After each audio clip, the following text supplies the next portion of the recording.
G'day, I'm Rohan Connolly. And I'm Mark Fine. And we are here to wrap up most of a massive round 5 in the AFL. Of course, 2 games still to be played on this Anzac Day round, and we will give a quick preview of them later on. But what have you made of it so far, Finey? 2 teams that I've, and so quite rightfully, some football scribes have had question marks over the last couple of years, had excellent victories. Adelaide and Geelong really franked themselves as contenders. And a couple of disappointments. So it seems to me like every time a team makes a statement this season, the next week they take a step back and disappoint you. I think Port Adelaide were the disappointment this week. No doubt. GWS a bit disappointing, but almost to form with them. And remember, they've always got a Kelly or a Scully, somebody big to come back in to help ease the pain. So are we more convinced about anyone than we were a month ago, or less convinced about anyone? Adelaide's an interesting side. They've got great service out of some young players. Yeah. They've just got to be careful. Look, they're not going to lose anything by bringing the Crouchers and Rory Sloane back into the team, but they don't want to lose the energy and excitement that young players can bring to a side. Now, you can't pick 26, so they need to get the balance. I'd like to give a special shout out to North Melbourne, who had a great win over Hawthorn. Some of us were a little more, well, I put them 14th. It's hardly bullish, is it? But they were almost a universal tip for the wooden spoon. I think they've been terrific so far this season. Yeah, they have been. They've had a full complement of players there, and nothing wrong with that. But obviously, Ben Brown and Waite is important to Ben Brown, and Waite doesn't play every game, but he's fronted up. He looked really well behind with a late pre-season. There's also the who have they beaten factor, but I think Hawthorn this season's a pretty good scalp, isn't it? What they have shown is, you know what's interesting? Magjack Dore looks actually as though he may have a spot there at centre halfback, pretty powerful. Yep, good again. What they have shown is that their younger players, and not for 4 quarters every week, they've certainly taken a step forward. They've got some young guys. Well, I think football was waiting to see whether they would make it or not, but they seem to be pretty good. Yeah, underrated. Young Vickers, Willis, and these guys are standing up week in, week out. Underrated. That's North Melbourne territory and has been for a long time. All right, we're going to drill down on all this in a lot more detail now. It's time for the wraparound. Rightio, 3 games we talk about in a fair bit of detail, and we don't gloss over the others. We give a reasonable appraisal of them too. But in terms of expectations, ladder position, etc., Sydney-Adelaide, Friday night, it's probably the most important game of the round. Great win for the Crows. What do you make of it? Cracking game of football. One that Adelaide were, they had the game and they were defending a lead against a very strong team who knows how to win games of football. They needed to do so without the basic guts of their midfield. And Greenwood went in there and other players took up roles. Maybe at the SCG it's easier to do. I sort of felt that you can cobble together a midfield at the SCG because there's less ground to cover. Yeah. And they threw a couple of big bodies in there and it worked nicely. It was a very good game of football. Sydney had their chances. I felt, no question they had their chances. But there were a few guys for Adelaide that stood up, and for them, as I said just in the preview, when we wrapped the round, let's hope that they can just keep some of this excitement and this young talent in the side as they reel in the players that have been injured. How about Taylor Walker? Don't you know you often say you know within 10 minutes whether Essendon's on or not. Reid same, Taylor Walker. Yeah. Well, it's interesting, the players themselves, I think last year voted him the best captain, so they've never doubted his leadership qualities, and it was a great first quarter. I thought there were a number of big pluses for him. He was obviously one. Rory Atkins, I think, really stood up. If you've got both Crouch brothers out and Sloane out, the other guys simply have to lift. He's been good most of the year, I reckon. Big tick for Cam Ellis-Yeoman, shutting Josh Kennedy out of the picture. And I like him. He's got a strong body, but he gives them a midfield type I don't think they have necessarily if he's not there. So he adds something to the mix, and you'd expect him to keep his spot. Paul Seedsman was terrific, and we'll talk about him in a bit more detail later on, but I think he's proving a good pickup for him. Who's Jake Weaver, they might ask, because Tom Doty has just slipped into that intercept marking role brilliantly. Yeah, no, he's except for brain fade when he went across. Yeah, okay, but it happens. And that did ignite a great moment in football. Football, we unfortunately have less and less of these just moments that are heroic, powerful, and clearly at the elite level. So Buddy gets the ball, and he kicks it a mile, and it takes a nice bounce and it goes through. Yeah. And the strut, he's got the chest out. Yeah. And the strut. And it's funny because he went back to his opponent, had a bit of a smile, and his opponent sort of, it was friendly. But then Walker turns around. Well, the kick from the clearance goes to Walker, and he almost makes a point of looking up at Franklin and telling the umpire, I'm having a shot from a long way out. I wanted him to burst into song afterwards. Anything you can do, I can do. But wasn't it great that Buddy's not the captain, but, basically the leader and the leader, one kicks a huge goal and the other one goes back, looks at the other man and kicks it. It was great. The other interesting thing I thought was they copped the rounds of the kitchen. Malcolm Blight was particularly scathing about them going in too tall up forward against Collingwood. Yep. But the talls were fantastic for him. Walker, Jenkins, Lynch, all played their part. Is he the best kick around the corner in the game? Who? Jenkins. He has a lot of shots where he has to do that kick around the corner, and he really has perfected it. Possibly. Yeah, he's good. But they're, like in the right conditions and when the delivery's good enough or whatever, those three tools are a really potent weapon. McGovern had a very fumbling night, but then he got deployed to defence, and I thought it was really important. He took a mark like I would if I was playing football, off his knee, and there were some signs for Sydney. Who played his first game for the year this week, and he started carefully. He's a very good player, Harrison Marsh. Number 31. I know him. I thought he played really well. He put himself into the game and he sort of drove them in the last quarter. I'll tell you, look, Sydney are so consistent, they're not going to suddenly spiral into poor form. But the absence of Sam Reid really has the capacity to hurt them because it means Buddy has to play closer to goal and they can't get him roaming up into the midfield where he becomes a prolific ball winner. And the other week when they did that, he had 22 or whatever since Reid's been injured, closer to goal. And when he is close to goal, the Sydney players are just drawn magnetically to give the ball to him, and it becomes easier to shut down. So that's an issue for them, and they need a replacement tall for Reid. You know what Longmire would have really been angry about? What? Look, no Sloane and the two Crouchers aren't playing.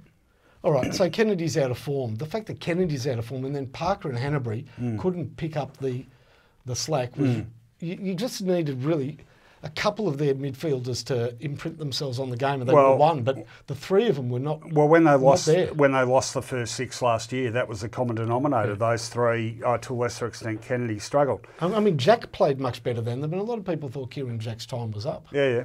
Got to move on. Yep. All right, our second feature game this week, we are talking our first draw of the AFL season. Yep. Now, this was a surprise to most people. St Kilda, GWS 10-13, the Saints 9-19 the GWS, so they will rue some missed opportunities. But given what St Kilda have served up so far this year and given the sort of heat they'd copped during the week, it was a fantastic response. You must have been pretty happy. Yeah, you know what, 10 minutes into the game, I felt that we would win the game. That here GWS have done it again. They've been thrown indoors on a Saturday afternoon against a pretty desperate team, and it's all just a little bit. It's just comfortable. No, but for them, it's just a job a step too far to actually put in. If they focus, it's like they sort of thought, what will be will be. We'll go and sort this out. They look bored over the next few weeks. That when they can go coast to coast, they're high-fiving, and I mean 3 or 4 of their goals were coast to coast. Yeah. Just beautiful, incisive football. But they only kicked 9. Patton was really disappointing. One plus for him, Deledio continues to come good. I thought he was probably their best performer on the weekend. He plays with a certain intensity that's his own style, and it works for him. Yeah. I've had a feeling it was rubbing off on his teammates. The fact that he's laconic like a Dale Lewis and can get through traffic. Doesn't mean they all can. You can do it, but you know what? Some of the other guys were thinking they could do it, but they couldn't. Connolly was really good again. Yeah, he was. Let's talk about, I mean, you know, they were the disappointment, if you can be disappointed in a draw. I want to talk about your Saints because... Oh, just one other player that I've never seen him play well against St Kilda, and he's a champ, is Green. Yeah? He bobs up occasionally, but, you know, I thought he could well be the difference. Yeah. Oh, I was looking for him. Is he out there? I 3 or 4 times I thought he must have been off injured. Well, as far as the Saints went, I thought the midfield particularly really stood up. Ross was really good. Yep. Jack Stephen was really good, apart from perhaps... In fact, looking at that Carlisle moment again, it wasn't that bad a pass. He probably should have grabbed the mark. There was nothing wrong with that. Yeah, it was a little bit Oh, that's a chippy. bit tough. You know, it's steaming out of the back line at the end of the game. Akers good. Probably the thing you know who I reckon was the best of them, and he's not in the best players, is Dunstan. I thought was fantastic. Well, I really liked Ben Long. I thought Long... Really good. Yeah. How about that for an audacious piece of play late in the game? What about the ruck situation? I thought Hickey was good for it. Yeah, I mean, the best thing that St Kilda's got going is with Hickey and Longer is that they have each other to keep... pushing each other, because both of them, as soon as they get comfortable, are hopeless. So really, come on, Billy, put some pressure on Tom, and we might get something. What about McCartan? He played well. Yeah, he was actually good. He bit of the yips early on. Yeah, but he presented up hard, and he actually became. Phil Davis is an experienced player, and Davis played on him, and he became a handful for Davis, and that's a step forward. That was good. So but Membry didn't do anything, which was disappointing. Where do we think the Saints are then? Oh, that's roughly where they are. Their effort against Adelaide and Geelong was good. So if good teams don't come with the right mindset, it's dangerous. Yeah. But if they're calm and they get through their work, by dint of St Kilda's poor disposal and lack of overall skill, they'll beat them. And I think we both sort of feel the same way about the Giants, that they almost need to be extended to bring out the best in them. And when it looks like they're not going to be, they can tend to become, I wouldn't say lazy, it's more like it does look like they get bored and they have to try and invent goals out of nothing, rather than play the percentage game. This was a game that I've seen them play games where they win by 100 points. I saw them beat Richmond by 100 points 2 years ago. Yeah. Gold Coast last year. This was a game where they had an appetite for all having a great day out. Yeah. And when that wasn't on the menu, look, if this game was played up... You know what they need? An appetite for destruction. Yeah, well, they didn't gun. But, or rise. They never rose. Come on, get on with it. Just very quickly, that game could have been played in Canberra or West Sydney and they would have won by 100 points, because away from home, St Kilda just might not have had that intensity, and the back of the would have been broken. All right. But GWS, that's why you're not a finals winning team. All right, our third feature game and another significant result. Port Adelaide Geelong, great win for the Cats, 12-12-84, beating the Power 7-8-50. We'll get to the Power, but let's talk about the Cats, because I think we're both of that view that they're pretty good, but not quite good enough to win a flag. But you've got to give them points for resilience. And I thought what was most impressive about them in this win wasn't... Selwood and Dangerfield were arguably their two best players, but there were some important contributions, particularly in their defence, where I thought Stewart was fantastic for them. I thought Buse was really good, a fantastic intercept, a goalkeeper-like a save of a goal at a pretty important moment. Blitzarves was good in a key defensive post. Their defence doesn't get a lot of kudos, and it's been under the hammer without Taylor or Henderson as part of the mix. So, hang on. I thought they were great. Taylor and Henderson are experienced hands, but they're not quick. No. If they're both fit, do they both play? Yeah, they have to. Really? Yeah. Okay. You can't leave one of them out. I mean... I've seen their defence 2 weeks in a row without them being very good. I can't think of a coach or a club anywhere, any time, that would leave two guys who are clearly in their best 10 players out of the mix. Things that Henderson... look, they both can be in their best. I'm just saying together. You know what? Sometimes the end comes very quickly for some footballers. It does. If both of those players, and they're both out for extended periods, come back and are off the pace, they won't play. He will not play them both, or he shouldn't. By the same token, you don't want to sort of outsmart yourself and try and predict their demise if they're still playing reasonable footy. No, fair point. Anyway, I thought the defence was really good for them. They've had other pluses too. You know, Fogarty's come in and looked comfortable.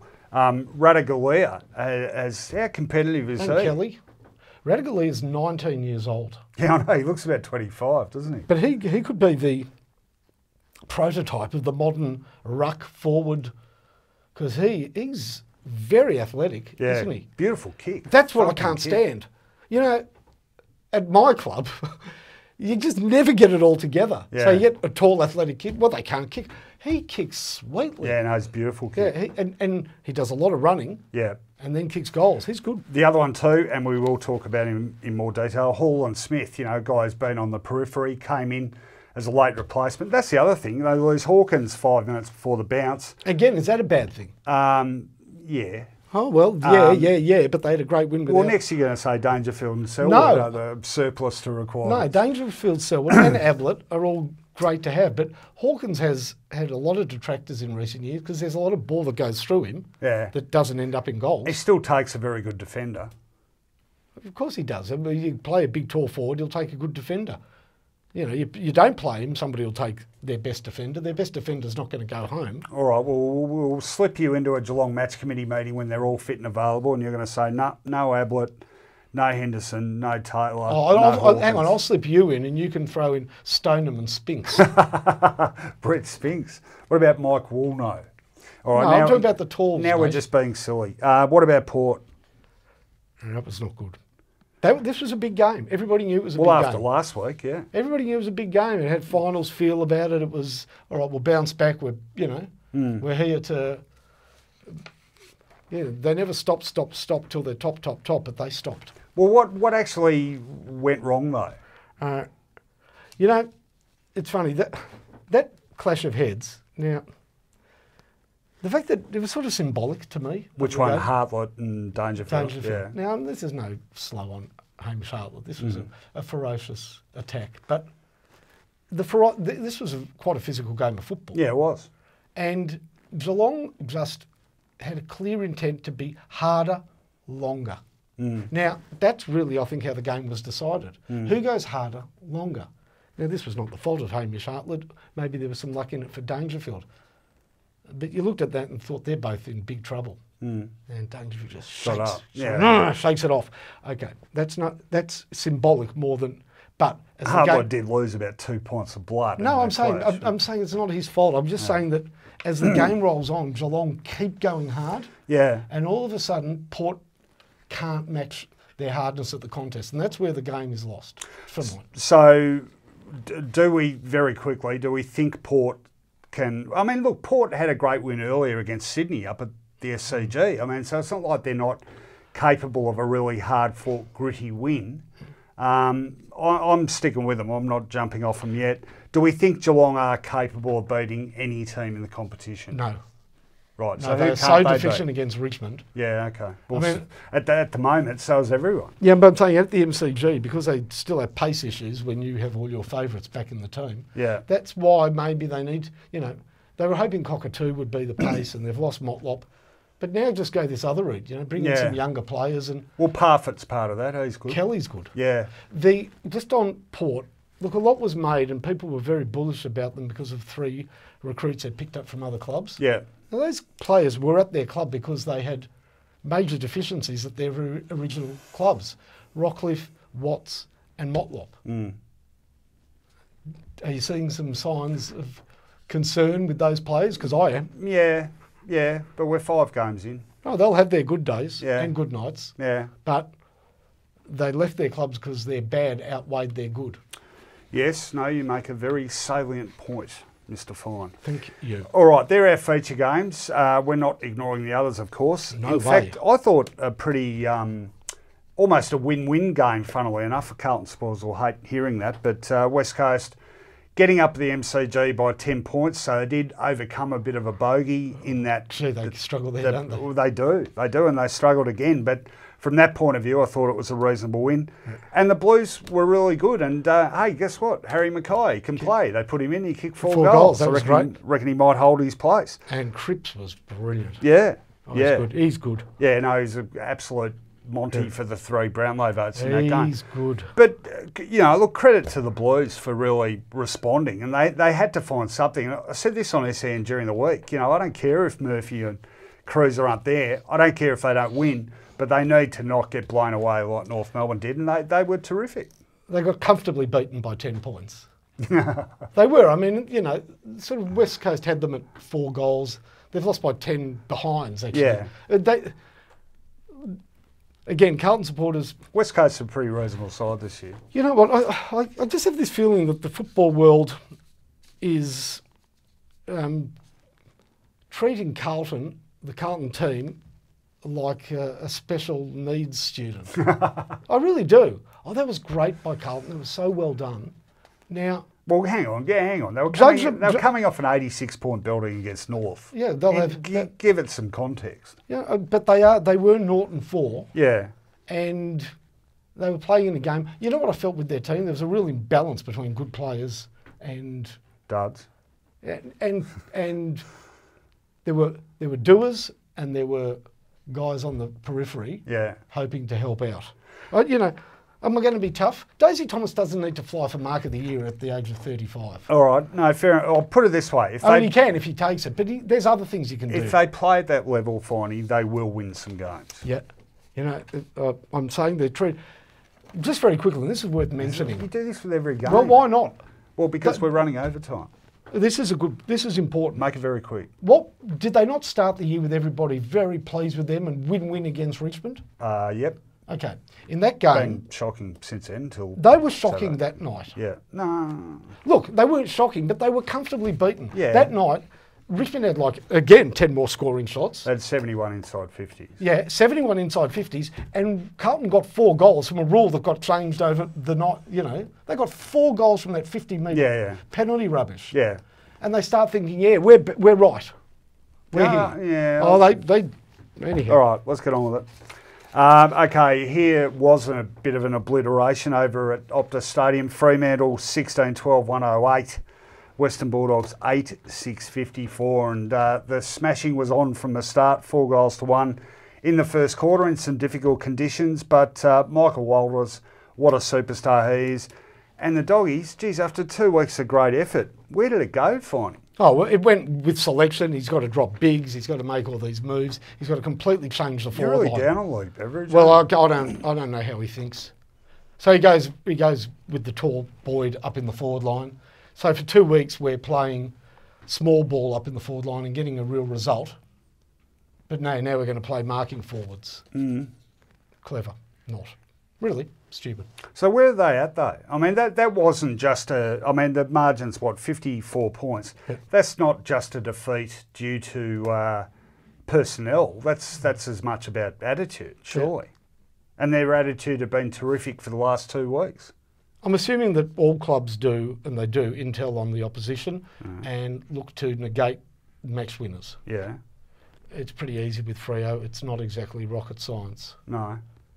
The amount of effort, or I don't know what pre-match work they put into Fife, the amount of effort put into Fife during the game was what did he end up with, 43 or something? Yeah, except he took the foot off the pedal in the last half. I mean, it was extraordinary.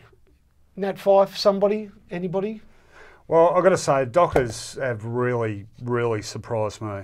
I actually thought they'd go further back. I wasn't. Not me. I'm big rep for these young players. I'll talk about them later. I wasn't convinced. I knew they were. I wasn't convinced about the quality of the rebuild, but perhaps the biggest plus has been a Ross Lyon more prepared to throw those guys into the mix and actually back them. Oh yeah. Look. Grudging St Kilda supporter. No, I was going to say the opposite. I was going to say his hands were tied at St Kilda, striving for a flag. Nobody let him make any changes. I think he's a great coach, and he's adjusted well to being a coach for a team in preparation for a later crack at the finals. I like him. No, love him. They're looking good. Okay, today at Etihad Stadium, massive result. This massive turn up. North Melbourne 28-point victors over the Hawks. Were 57 up at half time before the Hawks came flying out of the blocks in the second half, gave them a decent old scare, but terrific. Round 4, Waite 3-5 and probably should have, a couple of them were actually gimmies. He should have had 6 probably. He was marking them well though. Oh yeah, no. When he's up. He's like the girl with the little curl. But yes, he is. How about North's new method of kicking goals? Which is? Kicking the ball, passing into the forward line and missing the target and having somebody over the back chest mark. That happened 3 times. Yeah. They've been good though, haven't they? Look, my thing about North at the start of the year was they've got a clutch of younger guys who've been in the system for 2 or 3 years, have played not many games, but enough to get a taste of it. And I thought they all looked okay. And they're maturing by the week, and you throw that in with the good players they already have. And the one thing about their midfield, okay, it's not dashing, but it's solid. You know, Zeeble, Cunnington, Higgins. Cunnington's an old-fashioned, an old-fashioned reader of the game, and he's very quick consistent. Hands, very good. And Hartung, he stunk it up in the last quarter. Hartung, he was pretty good before that. Yeah, he was okay. He was okay, but he stunk it up. I think he's been important for him. Yeah, Jed Anderson went missing, but I'll tell you what too. I feel like I'm always pumping North up because no one else does. But Tarrant and Thompson. Oh, that was where they won the game. Yeah, nice control. They were really good. Very underrated. They were very good. Still. Their forward line quite dangerous. Young Kane Turner. Yep. He made a blue in the last quarter that you thought could have cost him the game, but he bounced. He was very good. Kane Turner was very good. Just quickly now, one. We haven't got time to talk about it at length, but one common denominator this season, I reckon, is if you lose decent players to injury, where they play can be really pivotal to what happens in the game. So no Rioli, no Puopolo. No Burgoyne. I looked up the numbers. Hawthorn's efficiency inside 50 today was 31%. Marks inside 50, 9 versus North Melbourne 16. Those 2 guys, now Burgoyne's back next week, but those 2 guys are going to be massive losses for them. Well, that is spot on, because in the last quarter, right, so they make up more than half the ground in the third quarter. Yeah. And for the first half of the last quarter... Yeah, they're out of gas. But for the first half of the last quarter, they play the game in their front half. North are staring down at an avalanche. Yeah. But there's no one at the drop of the ball. Yeah. Magic Door controls the air quite well. Yeah. And the ground ball is 50-50 and North start winning it, end game. Yeah, no, that's exactly right. Yeah, no, so well done North, and Hawks injuries might knock them around a bit. Okay, no, the round didn't wrap up because we've still got 2 games to go, but the first part of the round wrapped up with the Q Clash, the much-awaited Q Clash final, and what a thriller that turned out to be. Oh, come on, quick. We've got a minute and a half to talk about this. I just hate that, it's like Q schools, qualifying school. I keep thinking of Cotton Buds or something. They're Q tips, aren't they? Yeah. Anyway, it was a thriller. Gold Coast led from start to finish, but boy, how hard were Brisbane coming at the end? Yeah, Brisbane, well, if only they had a forward. They would have won if they had just a reliable marking forward. Good signs for them. McLuggage. Poor old Rayner. Rayner, of course, if you didn't see it, Rayner, a shot literally on the siren to tie the scores, went wide. It was tough. It was a fair way out, but good signs by McLuggage, pretty solid for him. Cutler, not bad. Beams, well, Beams is Beams. What a great player he is. Witherden, pretty good. But he's been struggling this year, so good to see him get more of it. Gold Coast, that was important for them after getting blown away the previous week. And Fiorini, I saw Fiorini during the, what's it called, the JLT. Yeah. And thought, gee, this guy looks like he's come on a bit, and he's underlining that. He was terrific today. So where do we think these 2 sides are at? I mean, right now, Gold Coast look a but they look a more accomplished outfit than the Lions. Yeah, and Gold Coast were around this mark last year. They haven't had any big scalps, but I really like the way Stewie Dew dropped Aaron Hall. Hall had 20-odd touches last week. Yeah. But obviously not meeting the requirements. And the defensive side of his game leaves something to be desired, I think, is the recurring theme up there. When you find that side of his game, we can analyse it. But even within his attacking framework, he was obviously not simply going to get away with the touches. You know what I like most about them, if I was a Gold Coast supporter? What? Lynch looks really engaged. He doesn't look like somebody who's thinking anything but playing footy. Well, what about that effort of him right at the finish too? He got the ball down defence, just ran he was to always get on going the to end miss of a pass. Well, no, he wasn't always going to miss it, but He ran so hard. Yeah, no, great. It was effort. great. Yeah, great good news for and good news for them. Well, they're 3-2. You know, I mean, they were my tip for wooden spooners. So how was my way to going? I imagine households in Logan tonight, arguments brewing. Brisbane and Gold Coast, of course. That's a halfway point, isn't it? Yeah. What about Labrador? How do you think they're going in Labrador? It's a suburb of the Gold Coast, isn't it? Well, isn't it called Golden Retriever? Not very good. That'd be better for the Gold Coast. All right, that is the first 7 games of round 5. We'll get to the 2 still to be played a little bit later on. Time now, though, for our next segment, Finey, and you know what that is. It is hot or not.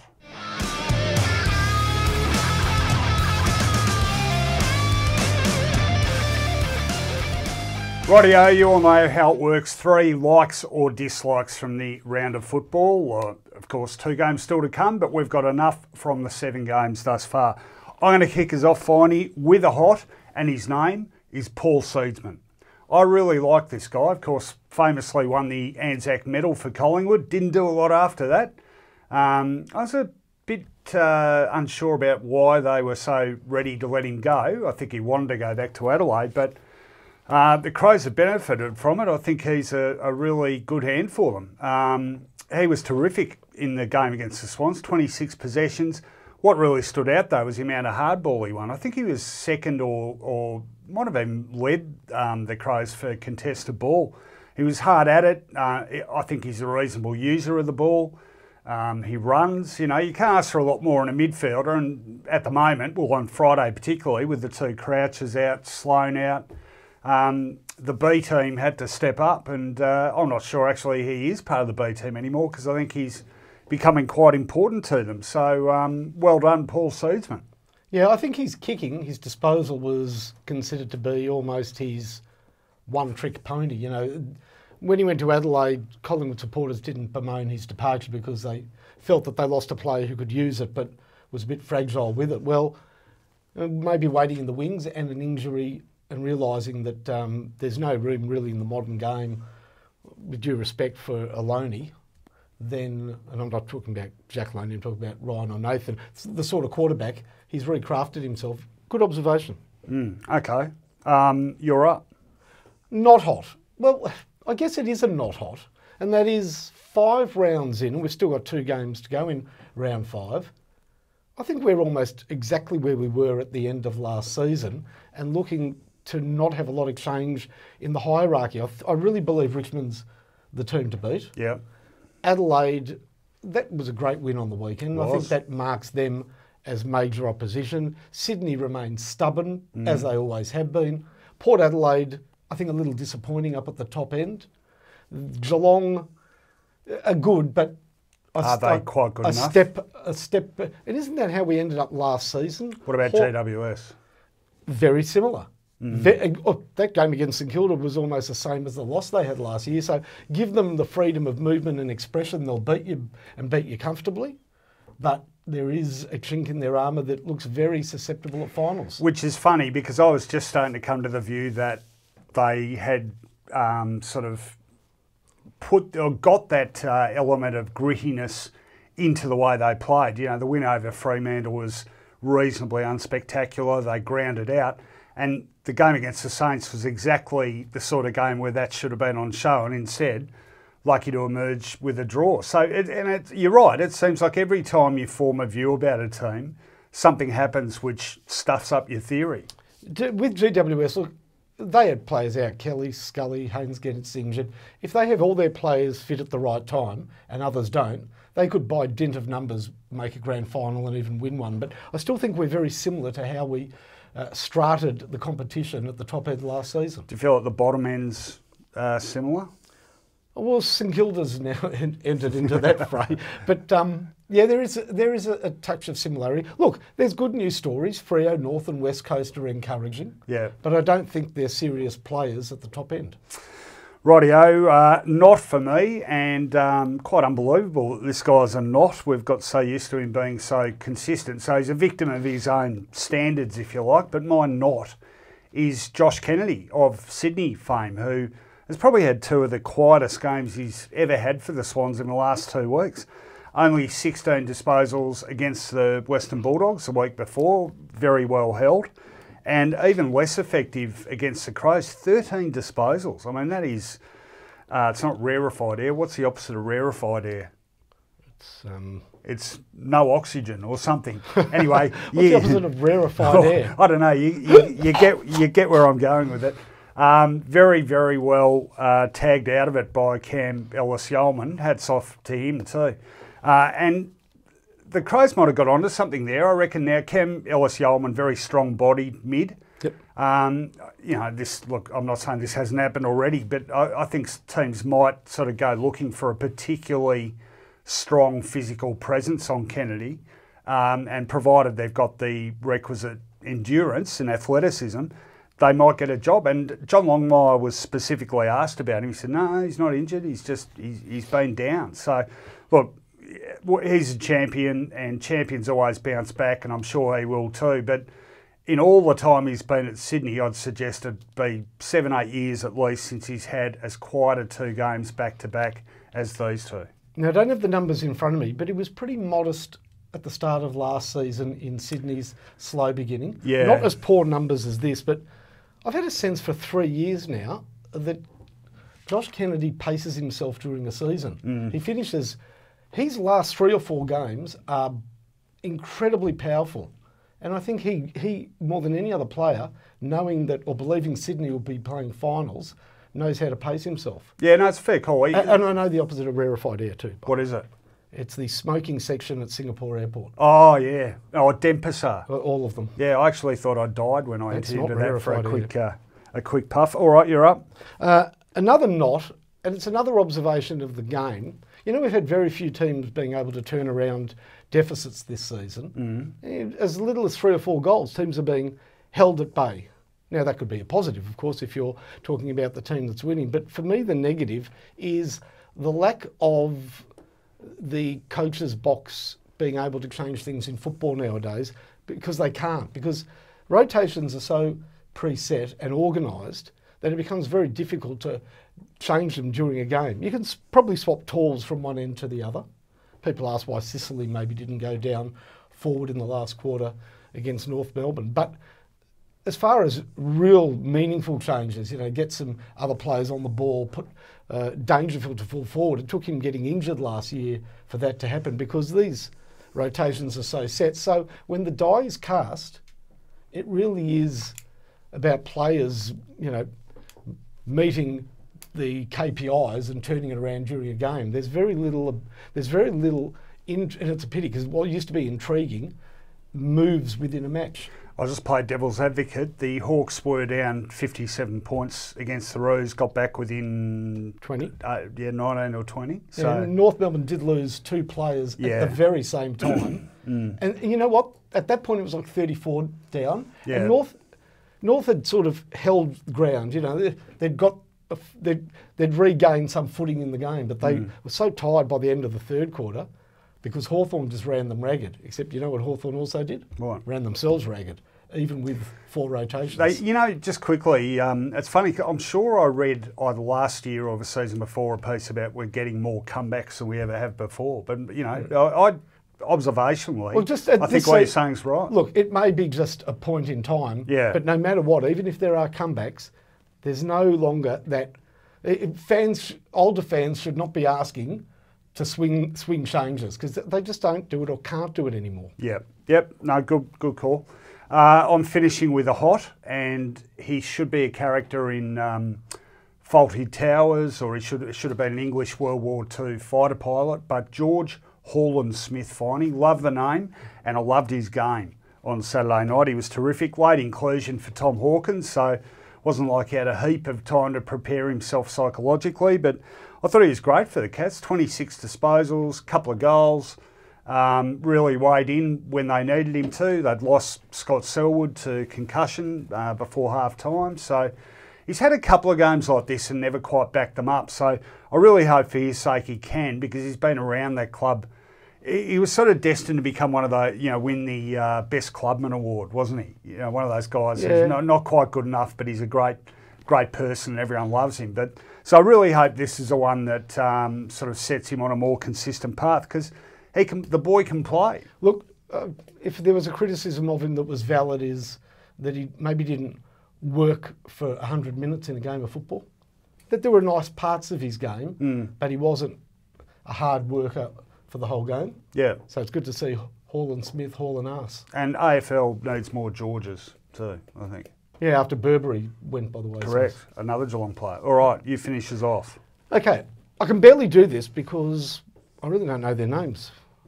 Fremantle, this is a hot, have unearthed players from nowhere. Now, Adam Serra, I think, has really impressed. Very high draft choice. Yeah, of course. Yeah. But up his step straight away. Have they got a player called Mitch Crowden, or did I dream that? No, you haven't. He's a very sort of chunky looking midfielder. Yeah, good value. Out of the waffle. There are other players. I don't even know their names. I really don't. Well, how are we going to talk about them? Because they played well against the Bulldogs. What were their numbers? Yeah, they were high numbers. It was a 40-something. But these are guys really that I'd never seen before. And didn't expect them to play a lot of football this year. You couldn't even yell out their numbers, could you? Because they only do that when it's an opposition side and they're playing terribly. You're a hack, number 34. So, look, I mean, what I'm trying to say is, and there's guys like Ryan, a really good defender, that has stepped into the breach. When it looked as though Ross Lyon was forced with the rebuild, which he was, I think there was great concern that a lot of their players who'd been around for a few years simply weren't up to it. And really, apart from Taberner, a few of them have not been up to it. So they've sort of missed a generation, or some 4 or 5 year investments, and gone straight to some babies. But it's working. I really like the injection. It's almost Richmond-like, the injection of unknown new talent into that team having an immediate effect. Maybe we can run a competition asking people to actually name the players you're talking about. Yeah. Well, I've named a couple. Are there others? I'll find them out. But really, and I'm not apologising for it, I'll learn them during the week, but I've never seen them before. I will cop it for this. The Fremantle supporters are very antsy about everything. Oh, well, hang on, they've really snuck up on... Well, I had them 17th on the ladder, so I'm already copping it. Yeah. Do you know some of their other... We vow to find out their names. Do you know some of their other players? No. Okay, fair enough. No, I tell you, just not off the top of my head when I'm caught unprepared. Well, I'm saying that's what they are, and I've never been like that with football before. All right. Some very sort of big picture philosophical hots or nots from you, and some very run of the mill hots or nots. Hots. It's been a long week. Let's get on with the show. It's time for. I better work myself up into a lather here. I'm sort of victim of fatigue, but I'm going to get angry. I'm going to get angry, and angrier. Fine. Are you angry? No, I'm happy. Okay. Well, can you be happy animated? Because very much so. Because, Mark, it's time for... Rant Off!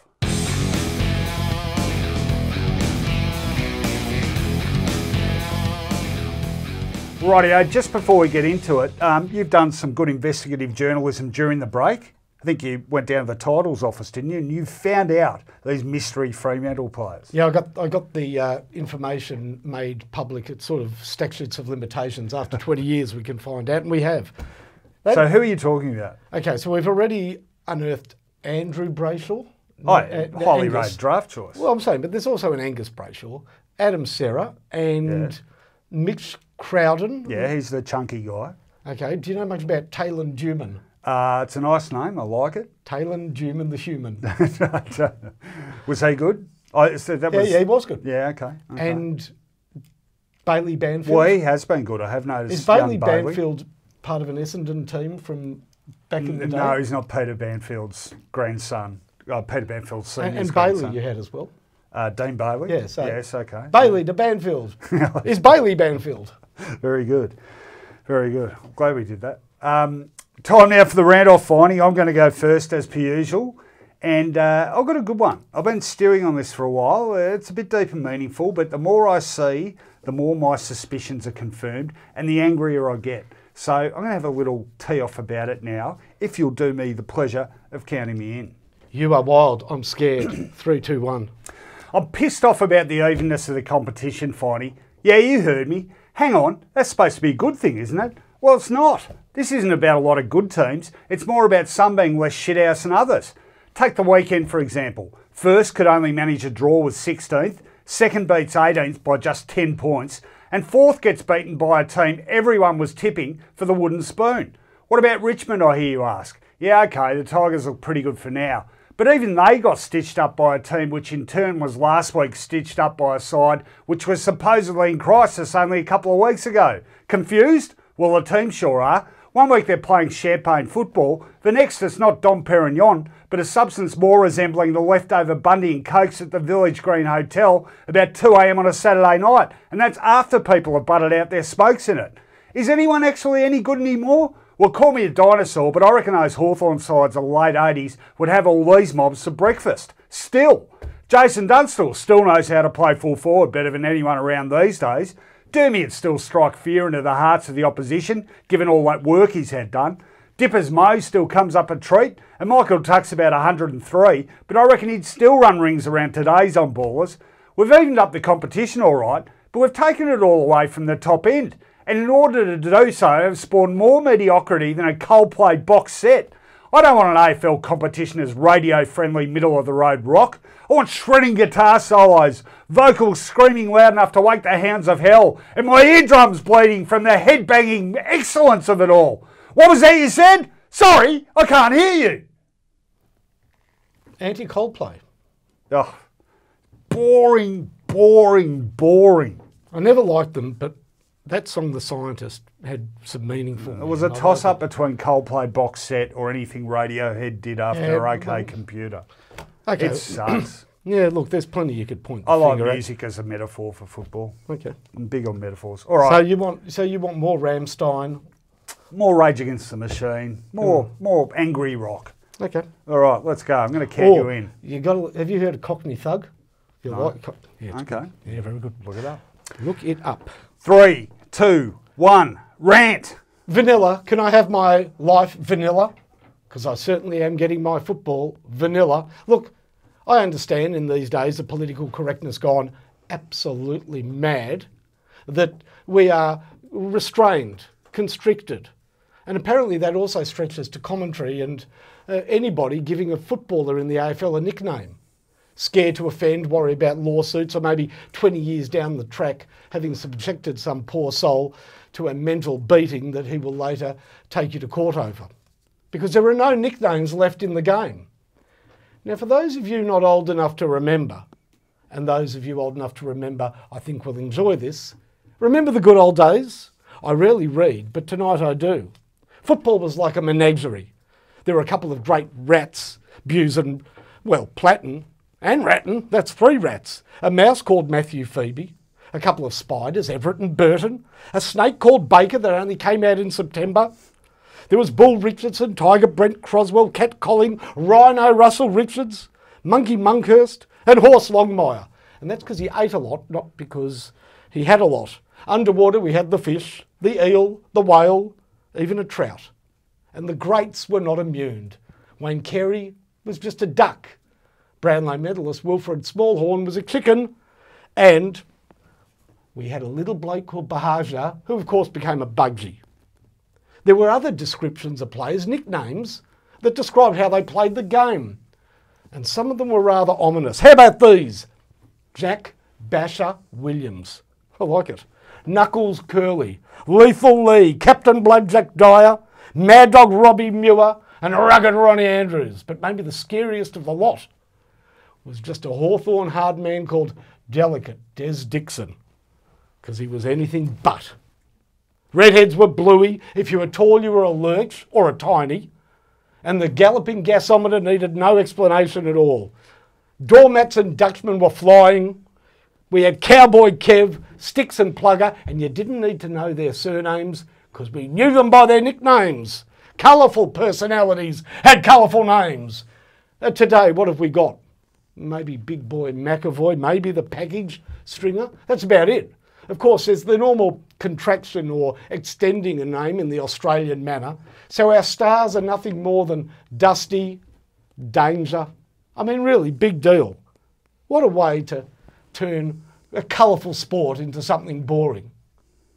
Except on the weekend, when the Bulldogs, who were unfortunately lamentable against the Dockers, had a piece of play where young Lipinski got the ball to Suckling, who then kicked it to Dixon, who missed his shot at goal. And there I was, listening to a Doggies fan at the pub say, "Lips, sucker, Dicko!" That's all we've got in football. That's all we've got. This has been Finey. Yeah, that's not much of a nickname either. That's very good. No, very good. Hats off to that. I liked it. Good old Lips. I liked it. I want to go back to the Collingwood list of about 2010. Goldsack, side bottom, Cox, there's Dick so and much Ball. you can do. But with all names and all players and all deformities. Yeah. Well, no, Can you believe Caleb Daniel doesn't have a nickname? He's the shortest player in the comp. His surname... They had Shorty Daniels. Yeah, they did. Alan Daniels. You know what it's all about now, though? It's all about over-enunciation. Lloyd! Yeah, I mean, Oratio! Yeah, I mean, Sarah. It's apparently really funny. Sarah, isn't there something we could do for... Feeny? Tonin? I went the player, you went the... what is serotonin again? The upside from taking drugs. Oh, that's right. And the downside. All right, very good. Now, we're not quite finished because, of course, we're only 7 games into this marathon round 5. The massive Anzac Day Eve clash between Melbourne and Richmond and the even massiver Anzac Day clash between Collingwood and Essendon. Let's do a very, very quick preview. Demons Tigers, how do you see it? Look, it should be a good game. Tigers, to me, have ownership over most teams. So I'm tipping Richmond. Melbourne, of course, were really disappointing last week. But in this fluctuating season, I could see Melbourne bouncing back against most teams. One thing Richmond have been very good at, even before the grand final and the finals, they didn't seem to be overawed in big games recently. That's sort of quite the contrary. Dream time at the G and those. So I think the main stage is where certainly Dusty belongs. I think there's more riding on it for the Demons. They have to jag one of these big occasion games, don't they? Yeah, this won't be the one. Richmond have won, 110 out of their last 112 at the G or something like that. It feels like that anyway. Very good. They play well. And also last week they got Caddy and Prestia together for the first time in the team this year. Yep. That's important. The band's getting back together and it plays a good tune. It does. No, Tigers for me as well. Okay, Anzac Day, the big one. 20, how many of these have we had? 23. Yeah. I love it. It's the best day of the year. The current score, Collingwood 13, Essendon 9, 1 draw. Of course, memorably the first one. Bombers won last year. Best day of the year. year. Even as a supporter of a club that hates both those clubs? No, I don't go to the game. It's the only day of the year I can leave my car unlocked. Oh, all 100,000 of you in the one spot. I can park. Basically, I can live like, I think most Essendon fans are too young to drive, aren't they? You might be talking about the Collingwood ones. Well, between the pair of you, I'm happier that you're locked away at the G rather than out and about. But it's an appetising contest, this one, strictly as a contest. They're two sides that probably had the best performances of their respective years last weekend. So who wins? All right. Do they still do those announcements at the G when there's a lost child? Yeah. Why? Because I'm on an announcement. What? Will somebody please claim, or has anybody seen a Danaher, he's got to stand up. Yeah, if he stands up... He did win the medal last Anzac Day. That's what I'm saying. Yeah. This year has not been... No, I think the second half last week he started to turn the corner. That's what I'm saying. I see signs. He's almost my favourite player, Big Joe. Yeah. So, Well, if we're going to... I think he arrives and they win. I really do. Yeah, okay. Well, I'll tell you someone else who has to stand up. Big Tom Bell Chambers, because Brody Grundy is not only the best ruckman in the comp at the moment, he's close to the best player in the comp. 33 disposals last week. An army of prolific possession winners at his feet. If Bell Chambers can't break even, Essendon are in big trouble. Having said that, I think he might rise to the challenge. Like Paddy Ryder that day? Correct, after David Hill went down. I voted on that medal too. You know the only person in Australia who didn't give him 3 votes that day? I do know that. Is your Lord and Master, Gerard Whateley. My SEN colleague, Gerard Whateley, who he got a bit of a battering about it and took it with good humour. Actually, a little story, I might as well tell everyone. That game when Collingwood was still 14 points up, I had Swan 3, Ryder 2, I think I had Pendlebury 1. Yep. I said, half jokingly, to Patrick Keane from the AFL, if Essendon get up, knowing they wouldn't, switch Swan and Ryder around. They got up, he switched them around, right a 1-by-1 vote from Swan. Yeah. So, Dane, if you're watching this, my sincere apologies. I know we did it on the podcast, but I asked you 3 names for you that are synonymous with Anzac Day. I know, football. and I've changed my answer since then. Okay. Hurd, Yep. Zaharakis, You threw in Zaharakis. and McGough. Now you said it's not as good anymore. But I'd said McGough originally. I know, well, I had McGough and Zaharakis. Now we've got 2 the same. And Sav Rocket. Oh, of course. For the draw. 9 goals in the draw. Anyway, who's your tip? I'm tipping Essendon. I think Joe Danaher will come to play and Essendon will win. Not with a lot of confidence, but I'm going for the Bombers as well by less than a kick. I think it'll be an absolute ripper. Anyway, may everyone who's going to that game or watching it wherever enjoy it, particularly any returned servicemen, of course. It's a great day for you. And we should mention the day because it is... Absolutely, it's a very important day. It is very important.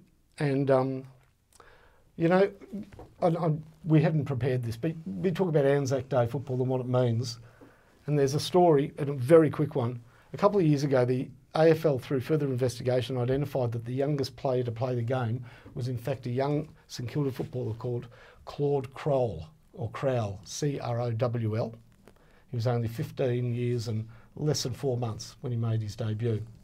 Anyhow, he played a handful of games. His best mate growing up was a young man who played for Carlton. And they both, when the war started, signed up and were going on the biggest adventure of their lives. And both of them are league footballers with a handful of games, best mates, made sure that they were in the same division. Both of them were there at the landing at Gallipoli, and both made the ultimate sacrifice just minutes after the landing. At 15? No, this was some years down the track. They were 20 or whatever, Yeah. but still, you know, embarking on AFL careers. Yeah. But they said, no, we're going. And even though they were both shot a distance apart, it's clear that they both came off the landing craft at the same time. And these teammates would have said, come on, let's get into them. And they both perished on the beach. And that is the sacrifice made by so many Australians. This just happens to be 2 footballers who are great mates. It is a good story. And like we said, a very important occasion. That's it for this week. Thanks for watching. Thanks once again to MySport Live, who very generously give us the use of their facilities. Thanks to all the crew, Tom, Andrew and Mal and Craig and everyone else who puts in their 2 bobs worth. And make sure you subscribe to Footyology TV on YouTube. You can catch all the episodes we've had this year. That's it. So may your football be good football, and good night.